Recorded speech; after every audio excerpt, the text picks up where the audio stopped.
अभी भी बहुत काम है। खड़े रहेंगे कलाम मुक़द्दस के एहतराम के लिए। यीशु मसीह के नाम में आप सबकी सलामती हो। कॉन्फ्रेंस हो नौजवानों की और आवाज़ ना आए तो बात बैठती नहीं है। ऐसे ही है मोजिस भाई, रोनी भाई, ऐसी है। तो नौजवान अक्सर बल्कि ज़्यादातर अपनी आवाज़ से पहचाने जाते हैं और कहते हैं कि अगर कोई बुज़ुर्ग कोई नौजवानों की आवाज़ में बोले, कहते हैं तू बिल्कुल जवाना वर्गा बोले है, तू जाने कि मेरा जवान है। तो आवाज़ आपकी पहचान है और अगर आप आवाज़ बुलंद करके बोलेंगे तो ये सबूत होगा कि आप वाकई ही नौजवान हैं। हालेलुया। तो वो फिर दोबारा आप सबको सलाम। आमीन। फ़र्क क्या कुछ? आमीन। आइए कलाम मुक़द्दस में से देखेंगे और इसकी तफसीर बाद में पढ़ेंगे। निकालिए मेरे साथ यूहन्ना की अंजील, उसका बाब नंबर 15 और उसकी 15वीं ही आयत। यूहन्ना की अंजील 15वां बाब नंबर है और आयत नंबर भी 15 ही है। जो इनको मिल गया है बोल सकते हैं आमीन। सबको मिल गया है जी। मैं पढ़ूंगा आपके लिए। जी तैयार है कलाम सुनने के लिए? खुदा के पाक कलाम में लिखा है, अब से मैं तुम्हें नौकर ना कहूँगा। क्या ना कहूँगा जी? नौकर। अगर आप बोलेंगे तो आप बरकत पाएंगे, अगर आप चुप रहेंगे तो मैं यहाँ से सुना के चला जाऊँगा और आप बरकत को रिसीव नहीं करेंगे। तो आपने अब सबने बोलना है, ठीक है जी? अब से मैं तुम्हें नौकर ना कहूँगा। क्या ना कहूँगा? नौकर ना कहूँगा, क्योंकि नौकर नहीं जानता कि उसका मालिक क्या करता है, बल्कि तुम्हें मैंने दोस्त कहा है। क्या कहा है? दोस्त। खुदा के पाक कलाम का पढ़ा जाना हम सब के लिए बायस से बरकत हो। आइए तशरीफ़ रखिए। जिनके पास पेपर है, नोट पेन है, वो रेफरेंसेस लिखते जाइएगा। ये कलाम बहुत ख़ास है, आप सबके लिए बहुत इम्पोर्टेंट है।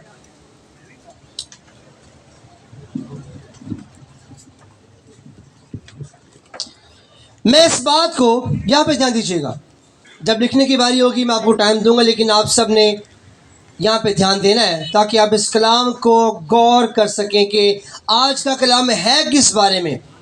आप सब यूथ कॉन्फ्रेंस में मौजूद हैं और बीइंग अ नौजवान, एक नौजवान होते हुए डिफरेंट पहलू हैं ज़िंदगी में।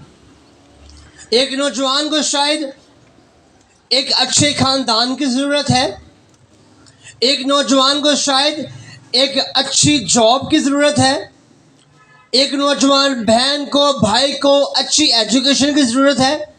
लेकिन एक पहलू ऐसा भी है जो यहाँ पर बैठे आप सबको ज़रूरत है। ख्वाह वो आगे बैठे खादमीन हैं, भैया जी हैं, पीछे भाई जोसेफ हैं, भाई हरून है, मैं हूँ। जो मैं आज पहलू खोलूँगा, इस पहलू से हम सब कनेक्टेड हैं, हम सब जुड़े हुए हैं, और वो है दोस्ती। क्या है जी? दोस्ती।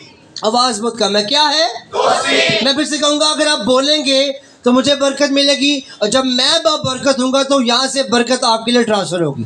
तो आपने बोलना है, ठीक है जी? कितने तैयार हैं बोलने के लिए? वेरी गुड, सब तैयार है। अब नौजवानी में दोस्ती का पहलू क्या है? अगर आप छोटे बच्चे को देखें जिसकी उम्र शायद 7, 8, 9, 10 साल है, बड़ी एज में बढ़ रहा है, उस एज में भी उसको दोस्त की ज़रूरत है। मुश्किल भी ठीक कह रहा हूँ मैं? चलें आगे बढ़ते हैं। 11 से 20 साल की उम्र, 10 साल का गैप है, इसमें भी उसे किसी दोस्त की ज़रूरत है कि नहीं है? है ना? चलें आगे बढ़ते हैं।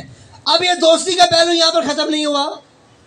अब 20 साल के बाद दोस्ती आगे बढ़ती है और एक नया कदम लेती है। अब 20 साल से अब आगे चलते जाए और एक वक्त ऐसा आता है जब वो शख्स जहानी वाने से कूच कर जाता है, तब भी उसकी चारपाई के पास उसके दोस्त मौजूद होते हैं। कहते नहीं अभी ना करें, उसका दोस्त आ रहा है, उसके दोस्त की फ्लाइट है, जो लाश है, जो बॉडी है, उसको बर्फ खाने में रखवा दो, उसका दोस्त आ रहा है, उसके दोस्त ने उसे आखिरी बार देखना है। अब मरने की बात अलग है, लेकिन जो नौजवानी के अयाम हैं उनमें दोस्ती बहुत अच्छा असर भी करती है और बहुत बुरा भी। और बाइबल मुकद्दस में जो मैंने हवाला पढ़ा, यीशु मसीह ने अपने शागिर्दों को बहुत नामों से बुलाया, मेरी दुल्हन, मेरा गल्ला, मेरी बेड़े, जो मेरी आवाज को पहचानती हैं। लेकिन क्या जरूरत पड़ी यीशु को कि उसने अपने शागिर्दों से कहा, तुम अब से मेरे नौकर नहीं बल्कि मेरे दोस्त होगे।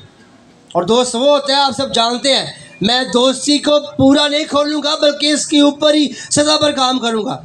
दोस्ती में दिल के राज बताए जाते हैं, ऐसे ही है जी, ऐसे ही है जी। दोस्ती में आप अपने अपने दुख, अपने आंसू, अपनी गमी, अपनी खुशी बताते हैं।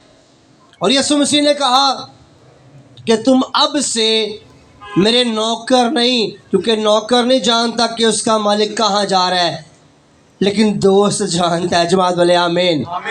दोस्त जानता है।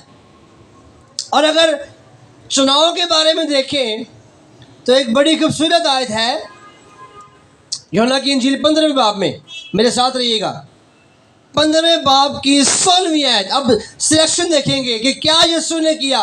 पहले उसने कहा 15वीं आयत में कि तुम नौकर नहीं बल्कि दोस्त हो।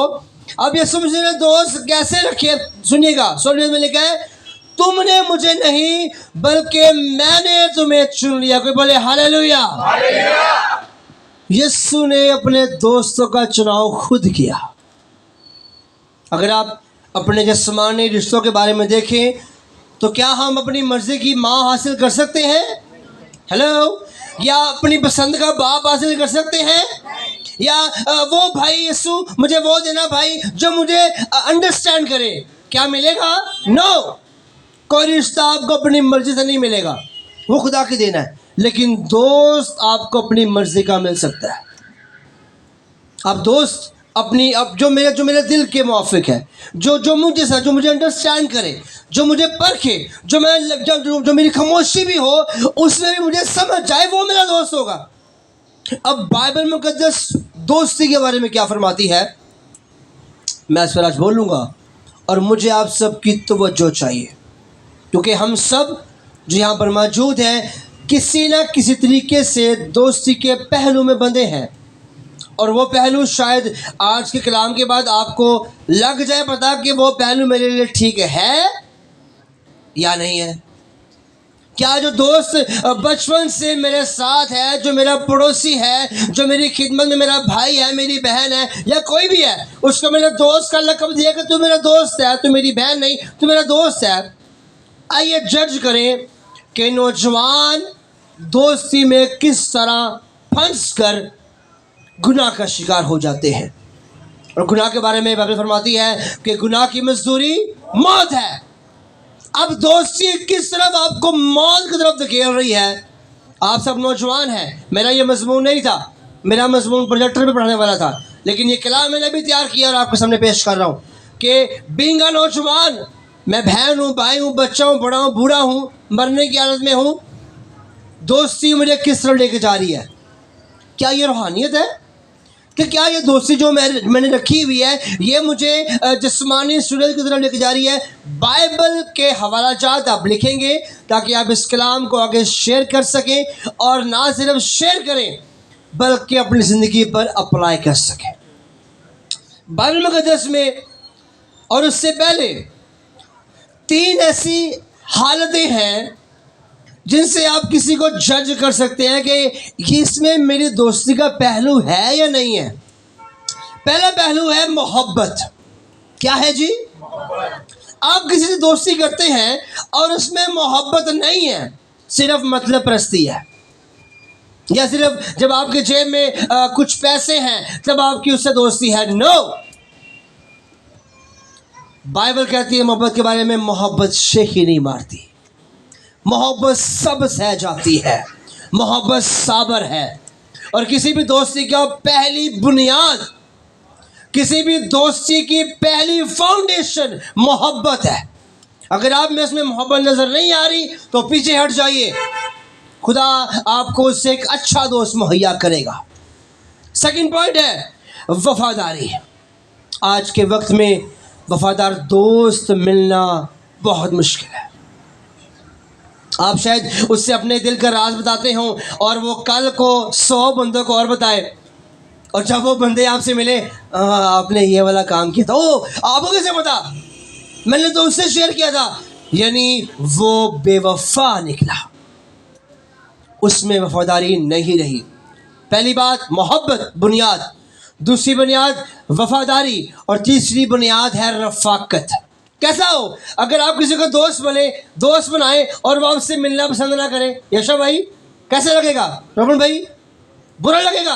वो तो मैंने कहना दोस्त है, तेरे को मेरे को टाइम ही नहीं है, मैं जब भी फोन करूँ भाई इस काम के लिए आना है, ओ भाई घर में ये है, घर में वो है, कल का करेंगे प्लान। नो, अगर आपकी किसी के साथ दोस्ती है तो वो नजर आएगी जब आप मेल जोल रखेंगे, मेल मिलाप रखेंगे, रफाकत रखेंगे, कनेक्ट रहेंगे। वो तीनों चीजें बुनियाद होंगी आपकी असल दोस्ती की। बात तो बाद में कि ये मेरा मुश्किल में साथ देगा नहीं, जब मेरे पास वैसे ना हो तब इसका क्या रूप है, जब मेरे पास ऐसी शरत होगी तो क्या होगा। तीन चीजें, मोहब्बत, वफादारी और रफाकत और शराकत, इल्हाक, मोहब्बत, सांझा समझना किसे लो। अब बाइबल मुकद्दस एक ऐसी दोस्ती के बारे में हमें बताती है, एक ऐसी दोस्ती का पहलू आज खुलेगा जिसने रिश्तों को हिला के रख दिया। और इस दोस्ती के बारे में एक आदमी जानते होंगे, दाऊद और यूनातन की दोस्ती। बुजुर्ग दाऊद चरवाहा है, जाति यूलियत को मारने के बाद शोहरत बढ़ गई। पहले वो चरवाहा था, लेकिन उसके बाद जब साउल से देखता है तो लोगों ने नारे मारे कि साउल ने तो हजारों लेकिन दाऊद ने लाखों को मारा। अब इस जगह पर आकर साउल के दिल में दाऊद के लिए नफरत पैदा हो गई, लेकिन साउल का जो इकलौता बेटा यूनातन है उसके दिल में दाऊद के लिए मोहब्बत पैदा हो चुकी है। अब बाप जो है वो अपने बेटे के दोस्त से नफरत करता है, लेकिन जो बेटा है वो अपने दोस्त से प्यार करता है। और आज के दौर में असल बुनियादी जो काम खराब हो रहा है वो यही हो रहा है। बाप को बेटे की कंपनी नहीं पसंद, बाप को माँ को बेटी की सहेलियाँ नहीं पसंद, वो मना करती है कि अपने फलां के साथ नहीं बैठना। बेटा कहता है, बेटी कहती है तानू की पता है, और मेरी सहेली है, मेरे दोस्त से साडा 7 जन्मां दा रिश्ता है। ऐसे ही है बहनों भाइयों, बड़े बड़े डायलॉग मारते हैं हम। फर्मा बरदार बनिए माँ बाप के। खुदा ने अपने बाद अगर किसी को आप पर रखा है साए के लिए तो वो आपके बाप और आपकी माँ है। अगर आप इनकी फरमाबरदारी नहीं करेंगे तो आप लॉस्ट हो गए, आप गुम गए, आप अपनी लाइन को आपने क्रॉस कर लिया। अब साउल अपने बेटे यूनातन को कहता है कि तू उसे मार दे, और यूनातन कहता है कि उसमें मेरी जान बसती है, वो मेरा दोस्त है। आइए देख लें मेरे साथ हवाला कलम मुकद्दस में, पहला शमूएल उसका 18वां बाब।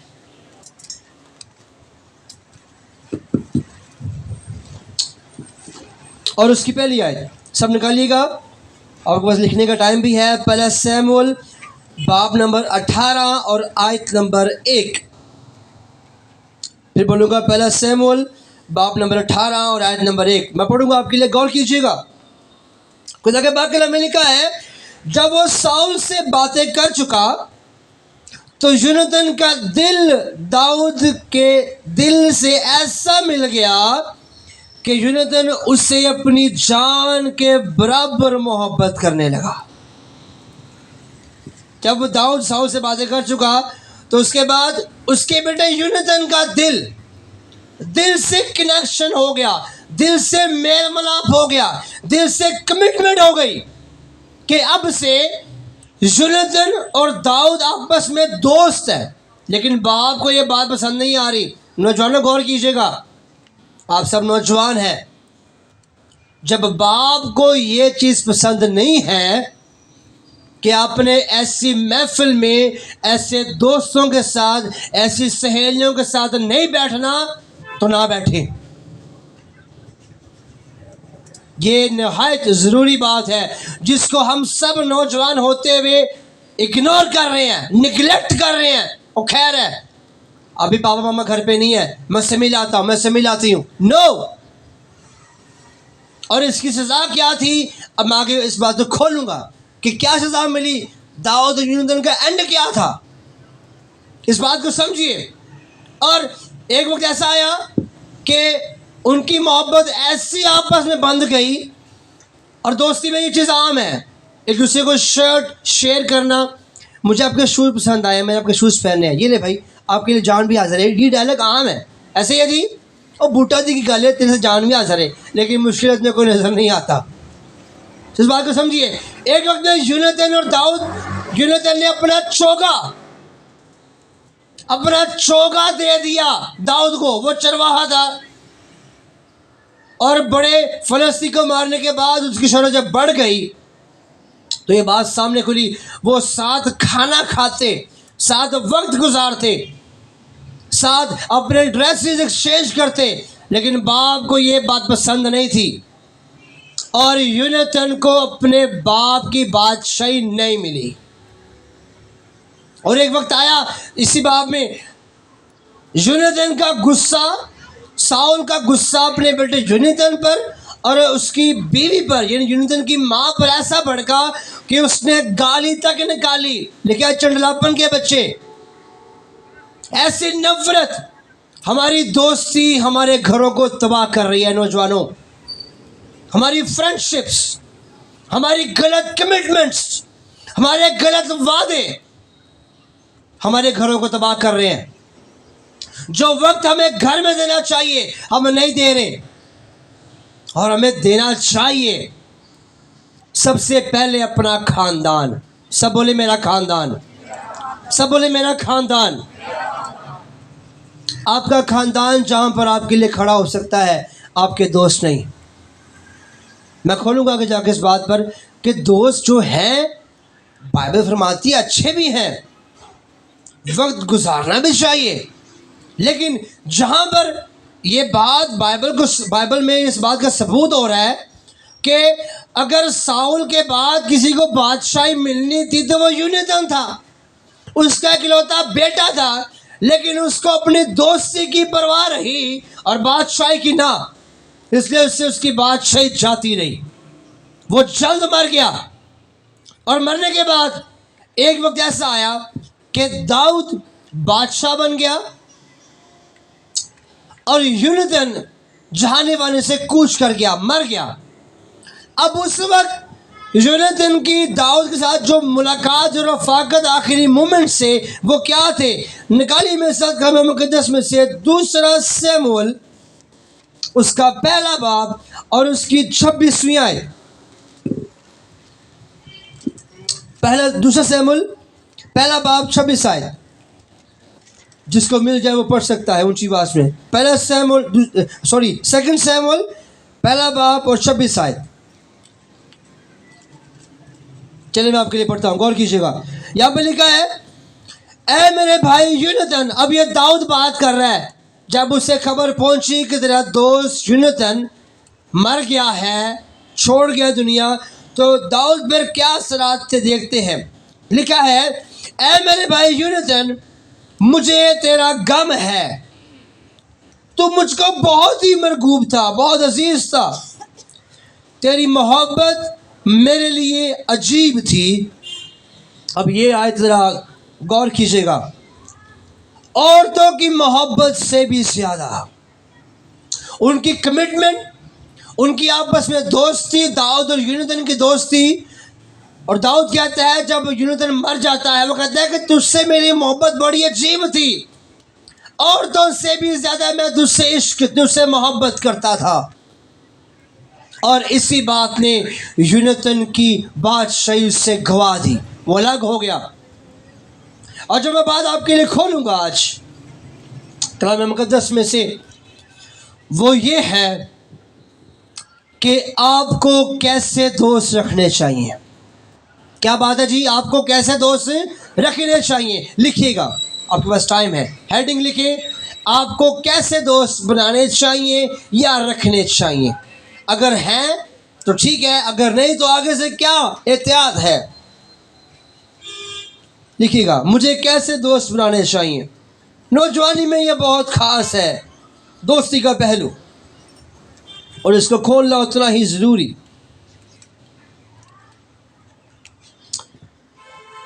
जी लिख लिया सबने? ओके, यहाँ पे ध्यान दीजिएगा। खुदा के पाक कलाम में इमसाल 18:24 में लिखा है, मैं आपके लिए पढ़ूंगा। इसे आप गौर कर सकते हैं, सुन सकते हैं, अगर लिखना चाहें तो लिख सकते हैं। खुदा के पाक कलाम में लिखा है इमसाल 18 उसकी 24वीं आयत। यहाँ पे लिखा है, जो बहुतों से दोस्ती करता है अपनी बर्बादी के लिए करता है। जो इस बात का गुरूर रखे, ओ मेरे बड़े दोस्त, मेरे बड़े यार, ओ एक लड़ाई हो तो मैं अभी कॉल करूंगा, यहाँ पर ये हो जाएगा, वहाँ पर वो हो जाएगा। अगर बहनों में ऐसे मामलात हैं, ओ मेरा बहुत बड़ा जोन है, मेरी फ्रेंडशिप का सर्कल बहुत बड़ा है। शायद एक ऐसा सोशल मीडिया जिसका नाम फेसबुक है, मेरे 1 लाख फॉलोअर्स हैं, इंस्टाग्राम में मेरे इतने मिलियंस हैं, लेकिन असल ज़िंदगी में शायद एक भी मुखलिस ना हो। शायद उन 1 लाख में से आप एक को मैसेज करें और कोई भी उनमें से रिप्लाई ना करे। अच्छी बात है? हेलो, अच्छी बात है? नो। बाइबल फरमाती है, जो बहुतों से दोस्ती रखता है, यानी जितने आपके दोस्त होंगे उनने स्यापे बहुते, जितने दोस्त होंगे उतनी कॉल्स आएंगी, उतने पैसे ज़्यादा। आपको कॉल आई, भाई मुझे इस बात की ज़रूरत है, ठीक है भाई, मुहैया हो गया, काम हो गया। उसके बाद 20 दोस्तों को और फ़ोन आ गया, मुझे इसी चीज़ की ज़रूरत है, क्या करेंगे? बाइबल फरमाती है, जो बहुतों से दोस्ती करता है बर्बादी के लिए करता है। ये दोस्ती आपको बर्बाद कर देंगी, ये ज़्यादा दोस्ती आपको तबाह कर देंगी। लेकिन आगे हम देखेंगे कि फिर कौन सी दोस्ती करें। अगर आज इस यूथ कॉन्फ्रेंस में भाई आदम सिखा रहे हैं कि ज़्यादा दोस्त नहीं बनाने, तो फिर किन्ने बनाने ने, फिर किन से दोस्ती करनी है?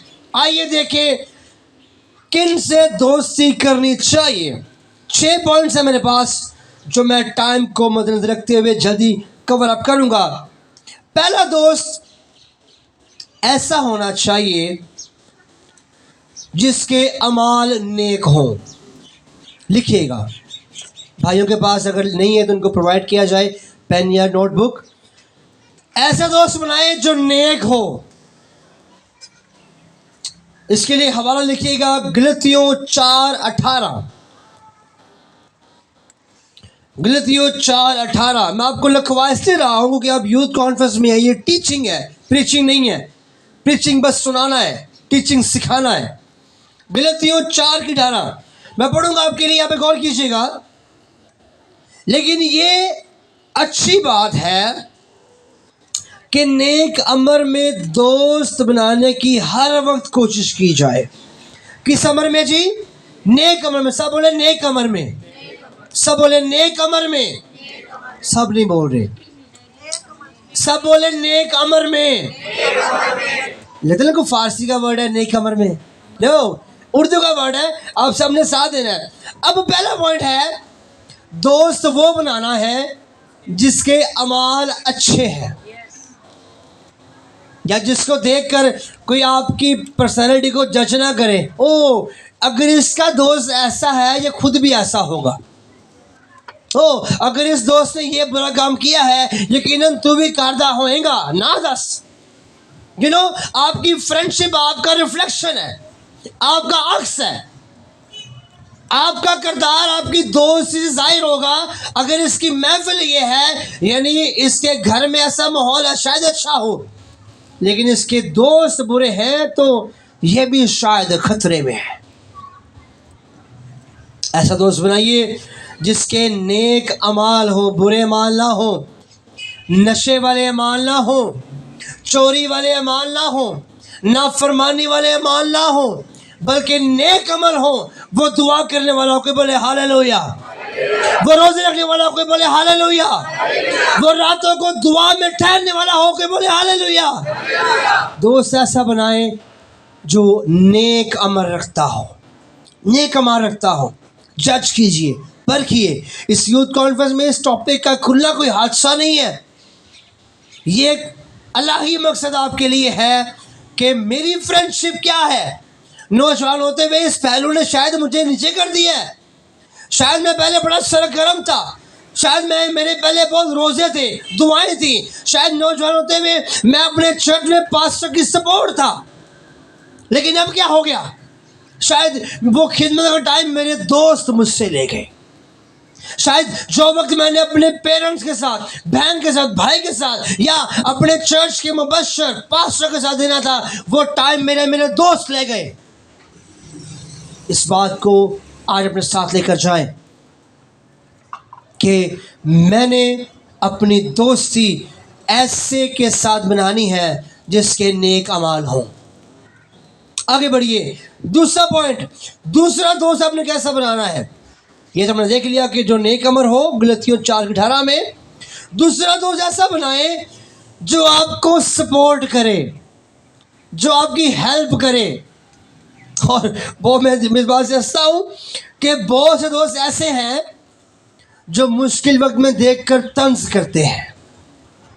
ओ तेनू मना कीता सी या काम ना कर, आज फिर तू फंस गया है, चंगा होया तू फंसे है, तेनू मना। ऐसे ही भाइयों बहनों में ही ऐसे ही वर्ड यूज़ कर रहा हूँ, ऐसे होता है, ये रियलिटी है। शायद वो जो दोस्त है वो आपके पास आता हो और आपसे थोड़ी उम्मीद की तवक्को करता हो कि शामी भाई मैं आपकी सपोर्ट चाहता हूँ, मैं आपकी हेल्प चाहता हूँ, और आगे शामी भाई के तुमने ये काम शुरू क्यों किया था, तुमने ये काम किया क्यों, तुम्हें पता किसका अंजाम ये है। एक बंदा आपसे उम्मीद लेने के लिए आया है और आप उसे मजाक कर रहे हैं, और बात हो रही है दोस्ती की। दोस्ती को इतना इसके पहलू को इतना बड़ा ना कीजिए कि बाद में संभाला ना जाए। दोस्त वो है जो आपकी उम्मीद बने, दोस्त वो है जो खड़े हुए के गिराए ना बल्कि गिरे हुए को उठा ले, वो है असल दोस्त, वो है असल बुनियाद दोस्ती की। जो देख कर हंसे ना, एक गिरा हुआ है और 9 दोस्त हंस रहे हैं, ये मसला था, ऐसा था, ये गिरा है इसे गिर ले। नो, बाइबल कहती है जो गिरा है उसे उम्मीद की राह दिखाओ, उसे उठा लो। आइए रेफरेंस पढ़िए मेरे साथ, निकालिए मेरे साथ कलम का 10 में से अय्यूब की किताब, उसका 6वां बाब और उसकी आयत नंबर 14। अय्यूब की किताब, उसका बाब नंबर 6 और आयत नंबर 14 मैं पढ़ूंगा आपके लिए, गौर कीजिएगा, बहुत खास आयत है। अय्यूब 6 की 14 में लिखा है, उस पर जो बेदिल होने को है, बेदिल से मुराद जो उम्मीद छोड़ने को है, जो हिम्मत हारने को है, जो सुसाइड करने को है, जो दुख देकर नशे की हालत में आने को है, जो परेशानी देखकर शराब पीने को है, उसके लिए लिखा है उस पर जो बेदिल होने को है उसके दोस्त की तरफ से मेहरबानी होनी चाहिए। अगर आप किसी को देखते हैं कि वो बेदिल हो रहा है, आप जज कीजिए। और दोस्तों में ऐसा होता है, नहीं तू आज सही हंस नहीं रहा, तेरे चेहरे पर वो रौनक नहीं आ रही, आज क्या बात है, तू परेशान लग रहा है, तू बेदिल है, तू किसी बड़ी मुश्किल में है, क्या बात है मुझे बता। और उसके बताने के बाद अगर आप उसकी मदद ना करें, अलबत्ता आप उसको परेशान करें, मजाक करें, तंज करें, तो शायद उसने वो स्टेप नहीं लेना था, लेकिन अब वो लेगा। और नशेबाज इस बात को लेते हैं कि जी वो दुख की हालत में कहते हैं कि मुझे बहुत दुख था, मैंने इसलिए नशा शुरू कर दिया, मैं बहुत परेशान था, इसलिए मैंने अपनी जान गंवाने का फैसला किया, मैंने सुसाइड करने का सोचा। आपकी उम्मीद जिंदा उम्मीद है, क्योंकि आप सब यीशु को मानने वाले हैं। जब आप किसी को उम्मीद देंगे तो वो उम्मीद दुनिया वाली नहीं होगी। आप उसे कहेंगे, ओ भाई परेशान ना हो, यीशु ने कहा अपनी सारी फिक्रें मुझ पर डाल दे, क्योंकि मुझे तेरी फिक्र है। इस बात को अपने साथ लेकर जाए। उम्मीद, आपका 1 मिनट उसे देना, आपका 5 मिनट उसे देना, उसकी ज़िंदगी को टर्न कर सकता है। एक स्टोरी शेयर करूंगा आपके सामने। अमेरिका में एक बाप और बेटे के पास एक खिदमत थी कि वो जाते हर रोज़ शाम को और एक इश्तिहार जिसमें लिखा होता था कलाम की बातें, वो देने जाते। और एक दिन ऐसे हुआ कि बारिश बहुत थी, तूफ़ान बहुत था। बाप ने कहा कि बेटा आज मौसम ठीक नहीं है, तो हम घर घर में जो इश्तिहार देते हैं बाइबल के, वो आज नहीं देंगे। उसने कहा नहीं बाबा, अब मैंने जाना है, आप घर चले जाए, मैं बस ये कुछ घर रह गए हैं, मैं इनमें इश्तिहार देकर नॉक करूँगा और इश्तिहार पकड़ा के आ जाऊँगा। ऐसे करते करते वो एक घर में पहुँचा। उसने वहाँ का नॉक किया दरवाज़ा, कोई नहीं बाहर आया। उसने फिर ज़रा नॉक किया, फिर कोई बाहर ना आया। 2-3 बार उसने नॉक किया, कोई बाहर ना आया। उसने कहा चले एक दफ़ा और ट्राई करते हैं, अगर नॉक मैंने किया और अगर कोई ना आया तो मैं चला जाऊंगा। उसने आखिरी बार नॉक किया। अंदर से एक जो आंटी है वो निकली बाहर गुस्से में। उन्होंने कहा कि क्या मसला है आपको, क्यों आप नॉक करें दरवाज़ा? उसने कहा सॉरी आंटी, ये बस ना एक इश्तिहार था, आपको मैंने देना था। उसने क्या इसमें क्या लिखा हुआ है? सॉरी आंटी मैं जा रहा हूँ। उसने इश्तिहार पकड़ाया बच्चे ने आंटी जी को, और वो इश्तिहार देकर चला गया। उस आंटी ने ज़ोर से दरवाज़ा बंद किया, ऊपर कमरे में गई और उसने वो जो इश्तिहार था आयतों वाला पढ़ना शुरू कर दिया। अगले दिन संडे था और वो बाप और बेटा चर्च के, और वो आंटी जिसको रात को बच्चे ने इश्तिहार दिया था वो भी चर्च आई। उन्होंने माइक पकड़ा। उन्होंने आंटी ने कहा कि मैं एक गवाही देना चाहती हूँ। उन्होंने कहा ठीक है आप बोले। उसने कहा कि रात को एक वाक़या हुआ मेरे साथ, अगर वो वाक़या ना होता तो मैं आज ज़िंदा ना होती। उसने कहा ऐसा क्या हुआ? सब चर्च हैरान हो गए, परेशान हो गए, ऐसा क्या हुआ? उसने कहा रात को मैं अपनी ज़िंदगी से इतनी परेशान थी, दुखी थी, और मुझे कुछ समझ नहीं आ रही थी कि मैं क्या करूं। और मैंने फ़ैसला किया कि मैं अपने घर में पंखे के साथ लटक कर अपनी जान दे दूं। कहती कि जब मैंने अपना पहला कदम अपने स्टेप पर रखा, लकड़ी पर तिपाही पर रखा फंदा डालने के लिए, तो दरवाजे पर नॉक हुआ। कहती कि मैंने दरगुजर किया, नहीं मैंने नहीं जाना। कहती मैंने अपना दूसरा कदम भी उस तिपाही पर रख लिया, फिर नॉक हुआ। कहती कि मैंने फंदा अपने गले में डाल लिया, फिर आखिरी बार नॉक हुआ और मैंने फंदा निकाला। मैंने कहा मैं देख लूँ ये कौन है, उसके बाद मैं मर जाऊंगी। कहती मैं नीचे गई और नीचे बच्चे ने वो इश्तिहार मुझे दिया, और जब मैं ऊपर आई तो मैं वो टिपाई के पास खड़ी हुई तो मेरा ध्यान एकदम पड़ा, मैं मरने को तैयार थी और मेरा ध्यान एकदम पड़ा, और उस इश्तिहार पे लिखा हुआ था यूहन्ना 3:16 कि खुदा ने दुनिया से ऐसी मोहब्बत रखी कि उसने अपना इकलौता बेटा बख्श दिया। उसने कहा कि मेरे कदम रुक गए, मेरे कदम रुक गए कि किसने मेरे लिए जान दी? खुदा ने। खुदा कौन है? मैं परेशानी में हूं। उसने कहा कि मैंने आयात को पढ़ना शुरू किया। मोहम्मद कहे राह हक और जिंदगी मैं हूँ, जिंदगी और मौत मेरे पास है, अपनी सब फिक्रें मुझ पर डाल दे। ज़बूर की लिखी हुई थी कि रात को शायद रोना पड़े लेकिन सुबह खुशी की नौबत आती है। कहती कि इन आयात ने मेरे कदमों को रोक लिया, मैं मौत से बच गई और आज आपके सामने खड़ी हूँ। और इस स्टोरी का नाम है द लास्ट होप, आखिरी उम्मीद। और हमारी आखिर नहीं बल्कि हमारी सारी उम्मीद हमारा जिंदा खुदा है। नौजवानों, किसी को गिरा देखकर हंसिएगा ना, किसी को नीचे देखकर तंज ना कीजिएगा, बल्कि दोस्तों में ऐसा माहौल बना लीजिए कि गिरा भी हो तो आपके कलाम की बातें उसके दिल को शाद कर दें। आइए आगे बढ़ेंगे। तीसरा पॉइंट, कैसा दोस्त होना चाहिए? सबसे ज़रूरी पॉइंट शायद मेरी नज़र में, ऐसा दोस्त जो आपके ईमान को बढ़ाने वाला हो। जो बात बोले आमीन। ऐसा दोस्त जो आपके ईमान को बढ़ाए। वो दोस्त नहीं जो आपको बोले कि नेटफ्लिक्स पे सीज़न आया नया वो देखना है। हेलो बहनों, समझने में क्या कह रहा हूँ? कोई ये ना बोले कि आज क्या नाम है वो टीवी चैनल था, प्लस मैं ही सुनना सी, सबको पता है स्टार प्लस नया ड्रामा है, ओ आज हो रहा है, आज हो रहा है। No no no no no, ऐसे दोस्त मत बनाए जो आपको दुनिया के कामों में लगाएं, बल्कि ऐसे दोस्त बनाए जो आपके ईमान को बढ़ाएं। आपसे पूछे, व्हाट्सएप करें, इंस्टाग्राम पे, ट्विटर पे कि आपने आज बाइबल मुकद्दस पढ़ी है। आपको मैसेज करें, ओ रोज़ों के याम है, किन्ने रखे जे ते किन्ने छाड़ देते। No no no no no, ऐसा दोस्त बनाए जो आपके ईमान को अपलिफ्ट करे।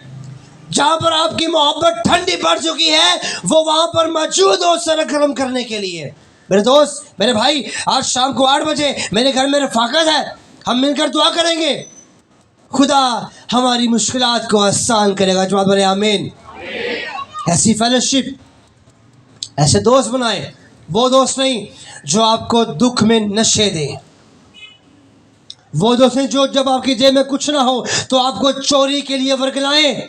वो कुछ नहीं होता, पेरेंट्स सो रहे हैं, बड़ा भाई सो रहा है, उसकी जेब से निकाल लो। नो, वो दोस्त जो आपको कलाम के भेद बताए। हो, मैं आज बाहर रोनी में गया, भाई रोनी ने, भाई रोबन ने एक यूथ कॉन्फ्रेंस का इनकाद किया, मैंने वहाँ ये सीखा। मैंने जब आज आपको इसलिए फ़ोन किया है कि आज भाई एडम आए हुए थे। वाह, एडम भाई बहुत अच्छे लग रहे थे भाई मोजिस थे, भाई राशिद थे, इन्होंने कमाल का कलाम सुनाया। मैंने आज आपको फ़ोन किया है कि कलाम में ये लिखा है कि आपको ऐसे दोस्त बनाने हैं। मैंने आप में नोट किया है, आप में ये बात नहीं है। अगर आप मुझसे दोस्ती कायम रखना चाहते हैं तो खुदा में मजबूत हो जाए। जिसने ठहरना होगा वो ठहर जाएगा, जिसने भागना होगा वो भाग जाएगा। कंपैरिजन, जजमेंट ये नहायत ज़रूरी है। हवाला देखेंगे इसी बाब जो अभी आपने हवाला खोला हुआ था, अय्यूब 6:14, उसका दूसरा हिस्सा पढ़ूंगा। अय्यूब की किताब, उसका 6वां बाब 14वीं आयत का आखिरी हिस्सा, बल्कि शुरू से पढ़ूंगा ताकि आपको आसान हो जाए। उस पर जो बेदल होने को है उसके दोस्त तरफ से मेहरबानी होनी चाहिए, बल्कि उस पर जो कादर मुतलिक का खौफ छोड़ देता है, जिसमें खुदा का खौफ ख़त्म हो जाता है, उसे उसके दोस्त अपलिफ्ट करें। यानी उसमें खुदा का खौफ, डर, मोहब्बत डेड हो रही है, उसे आपने उजागर करना है, आपने अपलिफ्ट करना है। आइए देखिए चौथा पॉइंट, कैसा दोस्त होना चाहिए। भाइयों कलाम पर ध्यान दीजिए जो पीछे बातें कर रहे हैं। चौथा पॉइंट है, ऐसा दोस्त बनाए। दोस्त आपका ऐसा हो, उसमें ऐसी कैटेगरी भी हो, ऐसी क्वालिटी भी हो जो आपको नसीहत करे। क्या करे जी? क्या करे? आवाज़ का मैं, जरा एक्टिव होकर बैठेंगे भाई, टेक छोड़ेंगे ज़रा, शाबाश। कौन सा दोस्त बनाए जो आपको नसीहत करे, जो आपकी काउंसलिंग करे। और आज की टर्म में, आज की कंडीशन में जो काउंसलिंग करने वाले हैं वो दुनिया की नज़र में बुरे हैं। पैसा वैसे ही है, जो आपकी काउंसलिंग करने वाला वो अच्छा नहीं है। और दवाई कौन सी असर करती है? जो कड़वी हो। ऐसी है बहनों भाइयों, कड़वी दवाई जल्दी असर करती है।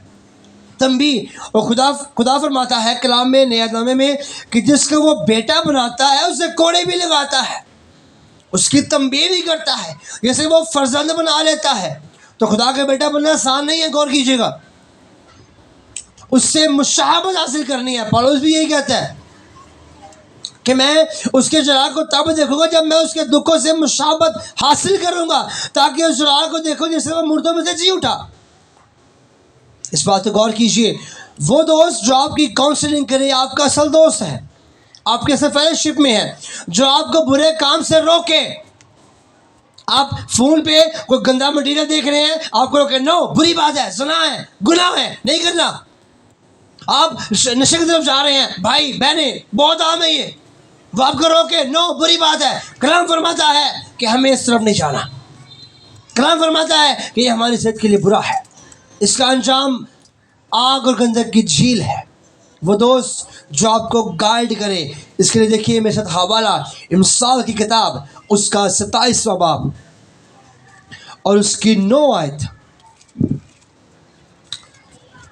इमसाल 27 की 9 में लिखा है, मैं पढ़ूंगा आपके लिए, अगर आप लिखना चाहते हैं तो लिखिएगा। जैसे तेल और इत्र से दिल को फरहत होती है, वैसे ही दोस्त की दिली मशवरत से, शीरीनी से, दोस्त की दिली मशवरत की शीरीनी से। अब दोस्त को मशवरत आपको ताजगी बख्श सकती है। शायद आपको कोई मना करने वाला ना हो, आपका शायद ऐसा माहौल हो कि अगर आपको कोई मना करे तो आप गुस्सा कर जाए। नो, आपको जो समझाने वाला है उसके दिल में कोई दर्द है तो वो आपको समझा रहा है। और दर्द किस बात का है कि मेरा दोस्त, मेरा भाई, मेरी बहन, मेरा नौजवान खादम जो भी है, ये आग और गंदगी की झील से बच जाए, ये गुनाह से बच जाए। और ये ज़रूरी है। जो आपको गाइड करने वाले हैं, और गाइडेंस में भी डिफरेंस है, कुछ गाइड करेंगे नेगेटिव, कुछ गाइड करेंगे पॉजिटिव। जज आपने खुद करना है, परखना उससे आपने खुद है, और उसमें से क्या अच्छा है चुन के आपने अपनी ज़िंदगी में इम्प्लीमेंट करना है। आगे बढ़ेंगे। 5वां पॉइंट, दोस्त कैसा होना चाहिए, और मेरे नज़दीक ये शायद ख़तरनाक पॉइंट है। आइए इसके लिए मेरे साथ हवाला देख लें पहले तो अच्छी बात है। इसी बाब में रहेंगे और इसकी 17वीं आयत, इमसाल 27 की आयत नंबर 17। कैसा दोस्त बनाना चाहिए, दोस्त कैसा होना चाहिए। यहाँ पे लिखा है, इमसाल 27 की 17 में लिखा है, जिस तरह लोहा लोहे को तेज करता है, उसी तरह आदमी के दोस्त के चेहरे की आब उसी से है। गौर कीजिएगा, ऐसे दोस्त मत बनाए जो इंटेलिजेंट नहीं है, जिसे आप आसान अल्फाज में कह सकते हैं जिन्होंने किसी का भी होश नहीं है। वो दोस्त बनाए जो शार्प है, जो इंटेलिजेंट है, जो क्लेवर है, जो आपको मुश्किल वक्त में बचने से पहले बता दे कि मुश्किल वक्त आने वाला है, गौर करो। वो दोस्त नहीं जो मुश्किल वक्त आ रहा है, अब क्या करें, अब कैसे आगे बढ़ें। और अगर आप ये कहेंगे चालाकी के बारे में कलाम के फरमाती है कि चालाक होना बुरी गल है, अच्छी गल है, नो, बाइबल फरमाती है कबूतर की तरह बेजार और सांप की तरह चालाक बनो, क्लेवर, शार्प माइंडेड। ये नहीं कि जो आपको कहीं पे लगा रहा आप लगते जाएं। नौजवानों का असल काम खराब यहाँ पर ही होता है, किसी ने थोड़ा सा नेगेटिव गाइड किया वहाँ पे लग गए, किसी ने आपको अपने माँ बाप के खिलाफ कर दिया, अपने पेरेंट्स के खिलाफ कर दिया। ऐसा हो रहा है। दोस्तों से बात करते हैं, तेरा प्योर ठीक है लेकिन एंजन इसी करना चाहिए था। हो नो, खतरनाक बात है। हाँ ठीक है, रिश्ते हैं लेकिन ऐसे नहीं करना चाहिए था। नो, खुद जज कीजिए। जो क्लेवर है, किसी साइम लोग को यार ना बनाना, जो खुद भी काम खराब करे तानू भी लाया और आप कहें जी अच्छी दोस्ती है। नो, ये अच्छी दोस्ती नहीं है। आखिरी पॉइंट मेरा, सबसे खास, सबसे ज़रूरी, सबसे अव्वल, इमसाल 17 बाब और उसकी 17वीं आयत, 17 आखिरी पॉइंट है मेरा, इस बात कलाम को बंद करूंगा। इमसाल 17 की 17 में लिखा है, दोस्त का सरोची मैं बोलूँगा आपके लिए। यहाँ पे लिखा है दोस्त हर वक्त मोहब्बत दिखाता है। किस वक्त दिखाता है जी? नहीं, मेरे ख्याल से दोपहर के 2 बजे, हेलो, कि शाम के 7 बजे, कि सिर्फ नाश्ते के टेबल पे, यस गुड पॉइंट, या जब सिर्फ जेब में पैसे हो तब दोस्ती अच्छी है? जवाब दीजिएगा, यस और नो? नो। लिखा है दोस्त हर वक्त मोहब्बत दिखाता है, हर वक्त, दिन है, रात है, बारिश है, तूफान है, रोना है, हंसी है, मजाक है, कोई बहुत बड़ी परेशानी है। भाई आप कलाम नहीं सुन रहे, प्लीज यहाँ पे ध्यान दें। दोस्त वो है जो हर वक्त मोहब्बत दिखाता है। अगले हिस्सा, दोस्त हर वक्त मोहब्बत दिखाता है और भाई मुसीबत के दिन के लिए पैदा हुआ है। भाई को सिर्फ लिखा गया है मुसीबत के दिन। ठहर जरा, लड़ाई हो रही है, मेरा भरा आ रहा है, मेरा प्यो आ रहा है, अच्छे ठहरी जाई ना। लेकिन दोस्त लिखा है वो हर वक्त तैयार रहता है। अब जज कीजिए, जिन्हें मैंने क्वालिटीज पढ़ी हैं, इनमें से आप किस लेवल पर हैं? क्या आपका कोई ऐसा दोस्त है जो आपको ईमान से मुनहरफ कर रहा है, या कोई ऐसा दोस्त है जो आपको बुरा काम देखकर इनकरेज कर रहा है, करी जा करी जा, जब मुझे तेरी जरूरत होगी मैं तुझे इस्तेमाल करूंगा, otherwise you are useless? No. या वो दोस्त जो आपके साथ है और उसके अमाल अनेक नहीं हैं, जो आपको सपोर्ट नहीं करता। नौजवानों, इस यूथ कॉन्फ्रेंस में इस बात को साथ लेकर जाएं कि नौजवान होते हुए क्या मेरा दोस्ती का नज़रिया, पस मंज़र बाइबल के ऐन मुताबिक है कि मैं किसी बुरी राह पर हूँ? बाइबल कहती है जो बोतों से दोस्ती करता है बर्बादी देखेगा, ही विल डिस्ट्रॉय, और जंग होगा। अब बेटी हैं, बेटे हैं, भाई हैं, अपनी ज़िंदगी में किसी भी रिश्ते के मुंतज़िर हैं। दोस्ती का पहलू ऐसा है कि कोई बुज़ुर्ग भी हो, वो कहते हैं कि मैं तू मेरी सहेली, तू मेरा दोस्त है, तू मेरी दोस्त नहीं। नो, दोस्त वो जो बाइबल मुक़द्दस की बातों पर उतरे, दोस्त वो जो बाइबल के अहकामात को माने। मैं नहीं बल्कि कोई भी हो, उसको ज़रूरी है कि वो बाइबल मुक़द्दस के ऐन मुताबिक अपनी दोस्ती को रखे। खुदा इस कलाम के वसीले से आप सबको बरकत।